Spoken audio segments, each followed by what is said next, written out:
Please welcome to the stage the Queen of Behaviours herself, Vicky O'Farrell.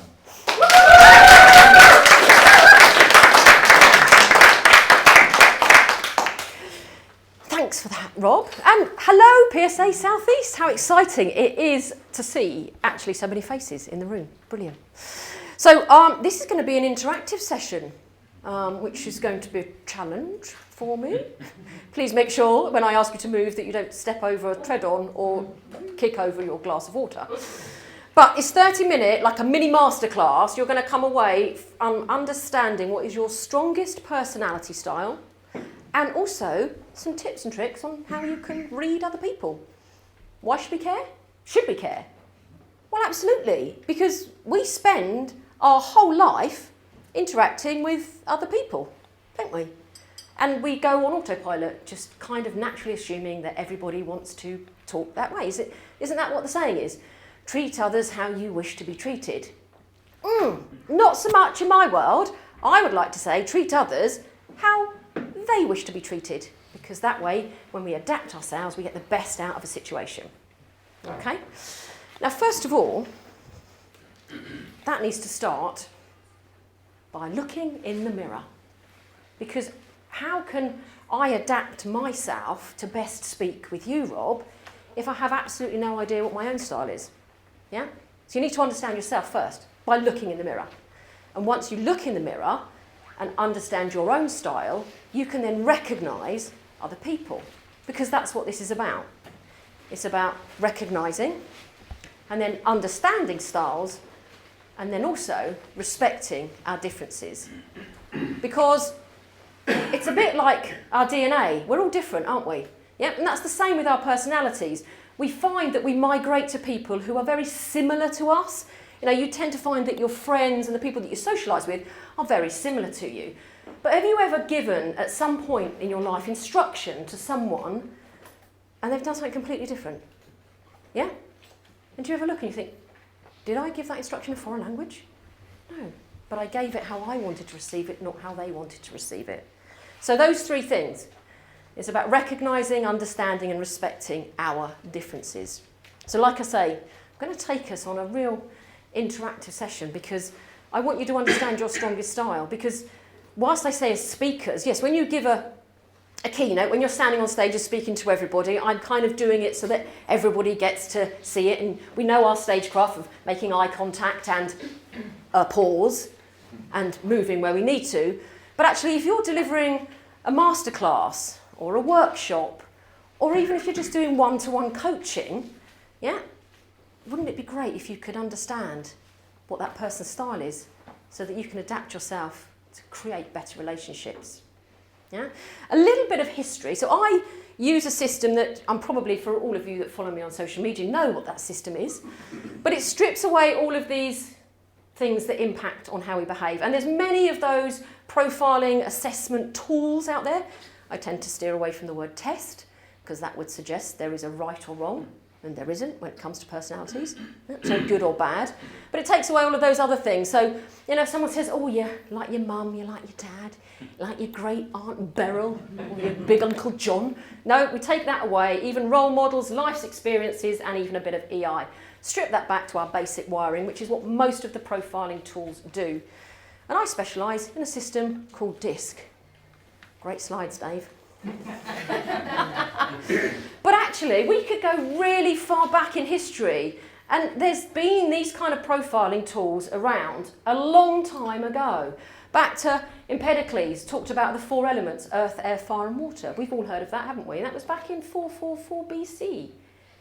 And then, you know, even Hippocrates in 400 BC, the four fluids that run through your body being blood, black bile, yellow bile or phlegm. I don't put pictures of that up.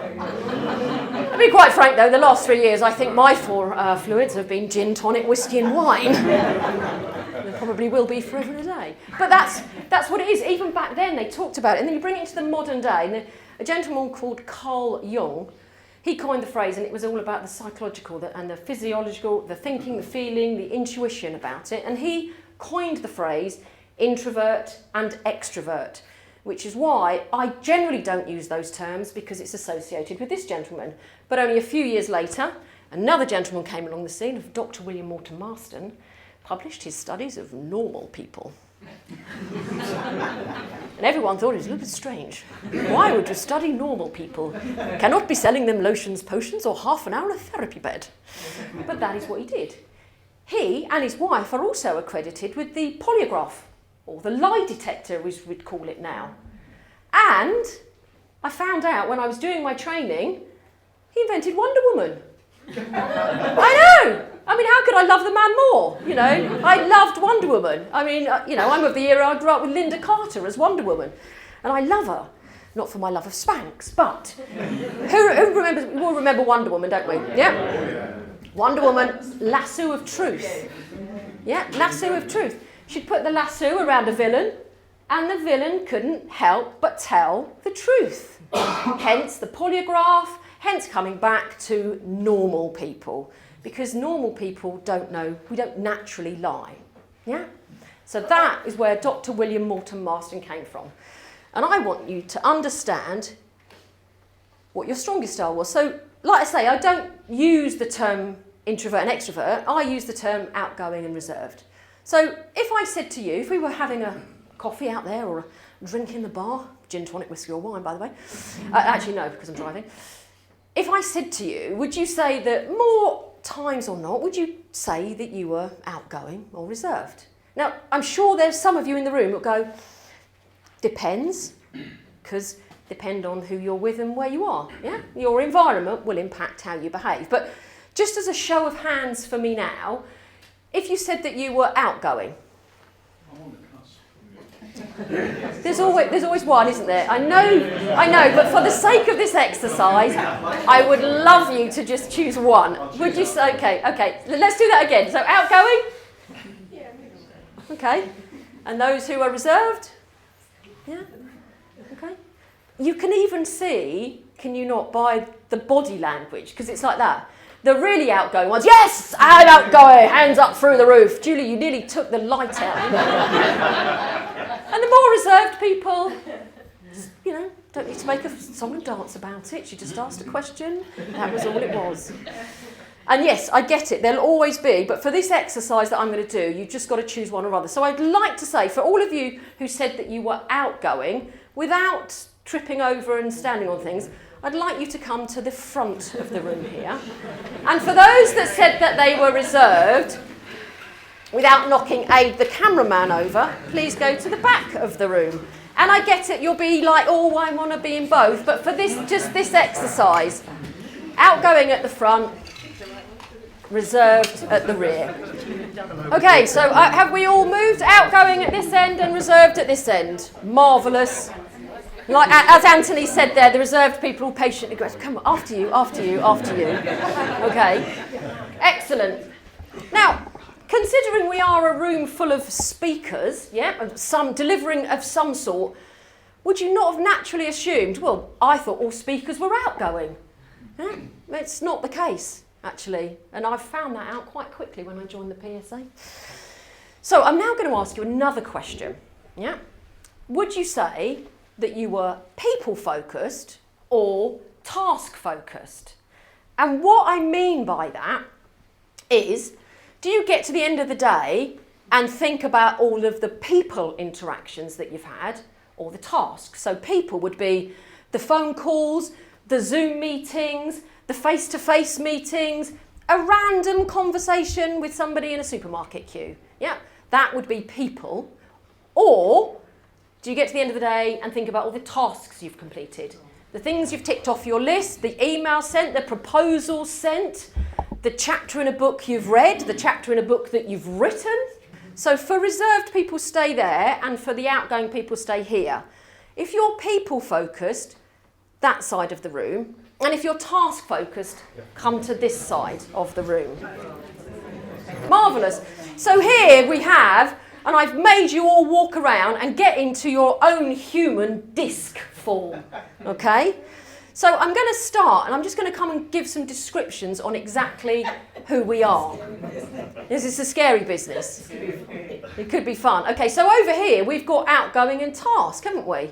Yeah. This is our D. This is our dominant people. And some other great D words are demanding of themselves as well as others. Yes, very demanding of yourself. You put yourself under a lot of pressure. You have a fear of failure, which is why you put that pressure on you. They're the doers. Yeah, and they can be quite direct and quite decisive. So, if you want the answer to something, this is your group to go and ask. You won't get the answer you want all the time, but you will get an answer. You'll get an answer. And I'm not saying that anyone in this group would do it, but a really good indication that you're talking to a D style in a meeting that they want to move along, that hand gesture. Maybe even a little click of a finger. Ever done that? Yes. Quick. And probably already now thinking, yeah, all right, move on to the next group. Yeah, excellent. Right, I shall do that. So we're staying with the outgoing, and we're now over on the people side of things. I'm not surprised to see most of the GSS naughty table. Surprised to see a little two of them down there. Obviously had a heavy day today. Yeah. So this is our outgoing people. Now this is the hardest bunch for me to control. So they do like a chat. But this is the influential corner. We are people of inspiration. Yep, you're now thinking you're glad you're in this group, aren't you? I wanted to be in that group, but now I'm glad I'm in this group. Yep, they're interested in other people. These will be the ones chatting out the network, chatting to you, finding out what it is that you do. You're also impulsive. Who here has something in their wardrobe they've bought in a sale, still got a label on it? Yeah, exactly. And that bunch over there are thinking, what? What? What do they do? Yeah, you have loads of connections on LinkedIn. They've got friends on Facebook they've never met. It happens. Honestly, it does happen. It's not too rare. And they love it. And they've got open Instagram accounts. Anyone can follow me. Brilliant. Bring it on. In fact, let's just have some fun. It's all about having fun when they get the work done. This group is all about get the work done. Then you can have some fun. Our eyes.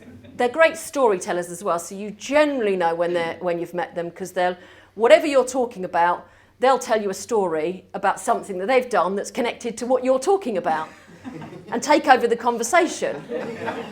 Sometimes this I can stand for irritating. And I only know that because that's where I sit. And I learnt the lesson quite quickly when Bev James, the CEO of the Coaching Academy, referred to me as the donkey from Shrek. I took it as a huge compliment. I was like, I like being the donkey from Shrek, great. But what I also have to realise is that not everyone is like that. And sometimes I need to just be a little bit more reserved. As we come over to our reserved people. And on this side, we've got our reserved people. Yeah, they're reserved, still people focused. Yeah, this is our steady corner. This is our corner of stability. Yeah, they like things as the status quo. They like to make sure that everything is secure, peace and harmony. But these are the great diplomats. Because they see things from everyone's point of view. Yeah, they're reserved. It's making sure that everybody is taken into account before we make decisions. We don't just make a snap decision. Didn't take into account everything. They're just chatting away still that they'll make a decision wherever they want to go. Yes, they'll make a decision, then I'll tell them to do something else, and we'll change our mind. It's okay. Yeah. Now the thing is, because we are the S's and we are stable and supportive, yeah, and sensitive. I don't mean ouch, that hurts, but sensitive to the others around us. Sometimes other people can see that S as shy. Oh, how very wrong. Never, ever, never make sure that you never, ever describe this group as S as shy. Because what it is in the background, they're putting their heels in, they're digging, because you stand up for what you believe in, that S will stand for strong. and they will fight to the end for what they believe in. Spot on. Okay, Jez has described himself as stubborn. Okay, and so finally, our corner over here, the C corner, don't even think about any rude words. I have to say it to them because they'd be the ones that would be thinking. Compliance. This is our compliant, our clever corner, our conscientious and our correct. Because if a job is worth doing well, it is worth doing well and correctly. Yes. So when people from on the opposite side buy things impulsively in a sale and put it in a wardrobe and never wear it, what an absolute waste, isn't it? It is about being correct. Yeah.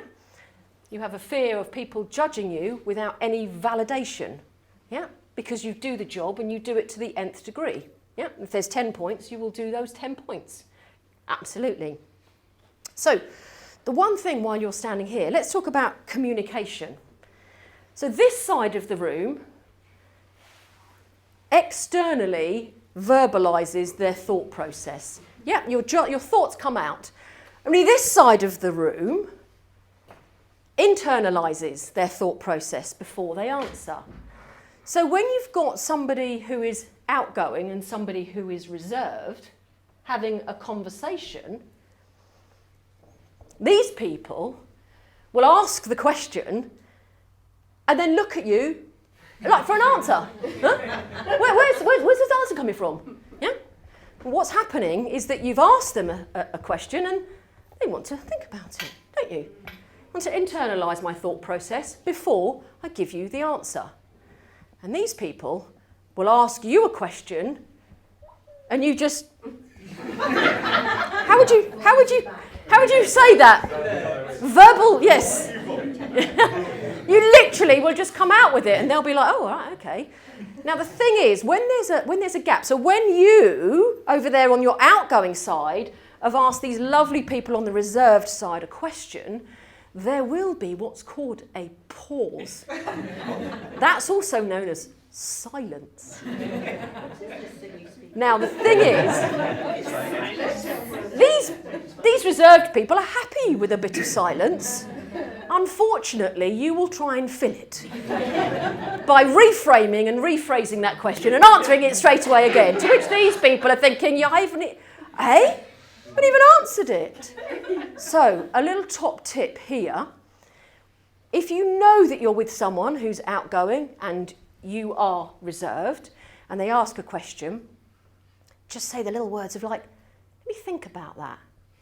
Let me think. Because that word, think, should, I'm saying should, tell this lovely group of humans over here that there's going to be a gap, a pause, a piece of silence that you don't need to fill because they're thinking. Yes. So what you could do is ask a question and just count to 5 in your head. In your head, yeah? Or even 10 if it's a complicated question that needs answering. But they're just simple little things that we can do. Now, you've probably, as I've walked around, I'm just doing that so that I can do what good speakers do, check on my time. There's probably been, as I've walked to a different group, thought, a bit like Amy did, was like, I want to jump into that group. I want to jump into this group. So what I'd like you to do is just to hold your finger up in the air, because I'm going to get you to point to a group that you think, this is my strongest style, but actually, if I had to choose a second group, which group would I go to? So I want you to hold your fingers up in the air because you're going to do this little pointing exercise. Just one thing. Yes, absolutely. Just one thing that we're all going to do. So think about the things that I've said about the dominant, demanding doers, the influence, the inspirational, the impulsive, the interested in people, the strong, stable, steady corner, and the clever, correct, conscientious corner. Okay, and you're going to be pointing to one of those groups, just one of those groups. Now this group here is probably thinking, just let me point my finger, get on with it. Have to be all 4. And this group over here, actually, none of you are doing it, which I'm very surprised about. Normally, I've got someone doing some lightsabering with each other, going, yeah! They've gone off, they're starting to sing songs, or they're making little shapes in the room. Look at this is really great. This group are thinking, it's rude to point. It's rude to point at people. This group are probably thinking, you've asked 2 questions and I'm in a group, and now you're asking me to point and decide another group. I need more detail and more information before I can make this decision. This is an important decision. But anyway, I would like you to point at the group that you think would be your second choice now. Okay, so you're mostly going backwards and forwards, this way, or this way, or this way, or that way. Now there's a few of you that are going across the room. Yeah, Steve, I can see that you're going across the room. Yeah, and actually Fiona, I can see you're coming back, and Ben, sorry, I should have gone to Specsavers. You're coming, so yeah, but mostly you're pointing to the group next to us. So you're a blend of all of these, and you generally go around as to which one is your next one. If you've pointed across the room, some point in your lives you get internal conflict when you want to speed up and get things done and move things on and write an email and it's just bullet points, and then you're suddenly thinking, oh, this is going to have an impact, and oh no, I need to slow down a bit. Do you get that, Steve, sometimes? And would you say the same way, Fiona, for pointing across the room? I want to slow things down and get things done, but actually, hold on a minute, I need to pick this pace up and move it on. Yeah, definitely have to move into that sort of role quite a bit sometimes. Yeah. And we can, this is the thing, we can actually be every person, can't we? You know, we can be all of these, but actually this is just where we are naturally. This is our natural autopilot. Okay. One thing I would like to say to you, when you're sending a proposal, generally like on an email or something, how many times will you send that email before you send it to the recipient?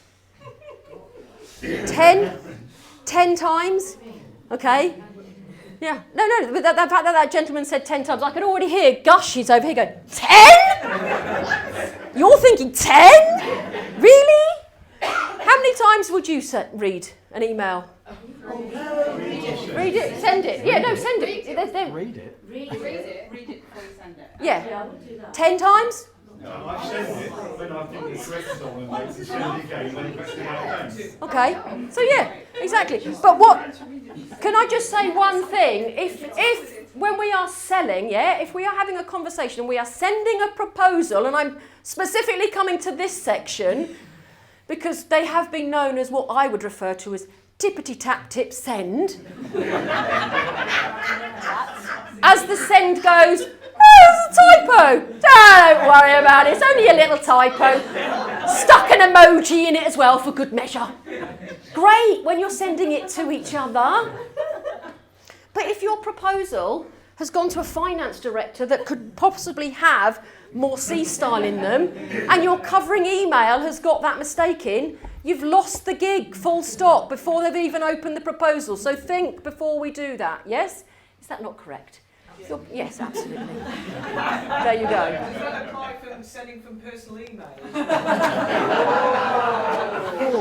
But also, I have known people who have been extreme D sending out emails, and it's literally been one word in the subject title. How rude is that? Isn't that rude? You know, we need to understand about these people, don't we? It's not even an address to somebody. No. Let's just do this. Okay. And it's fine. Like I say, this is not about being right or wrong. This is not about putting you in boxes or labelling you or an excuse for bad behaviour. Yeah? But it's just about... I can do that to you because you love it when I talk about you. Oh, it's all about me!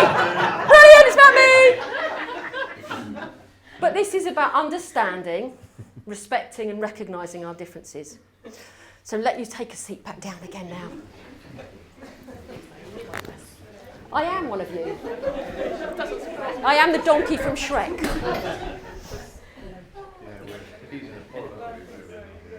I didn't take into account that the reserved people might take a little longer to sit down. I'm going to jump in.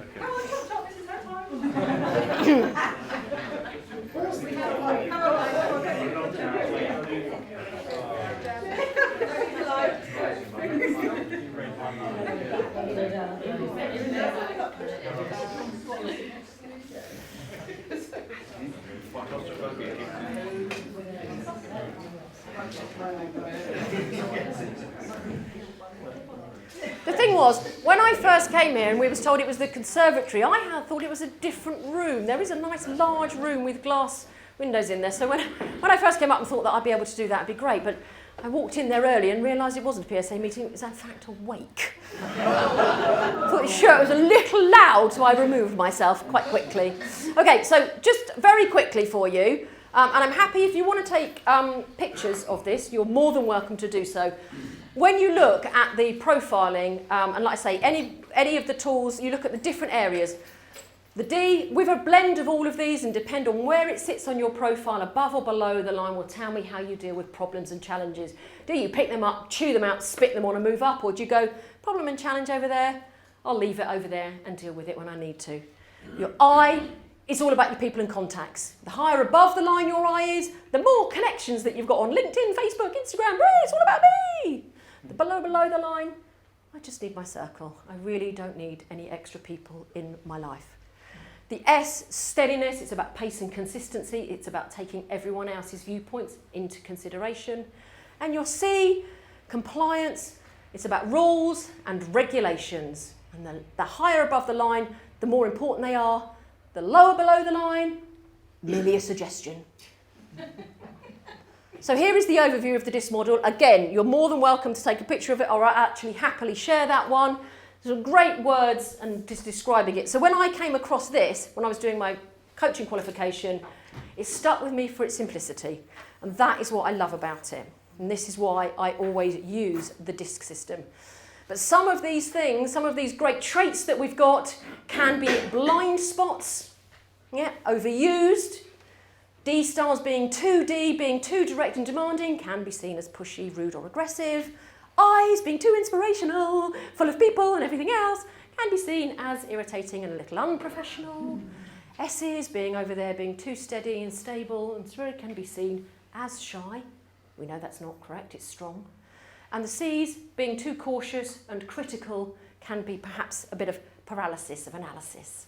So we just need to be aware, when we're with people of our own style, just be yourself.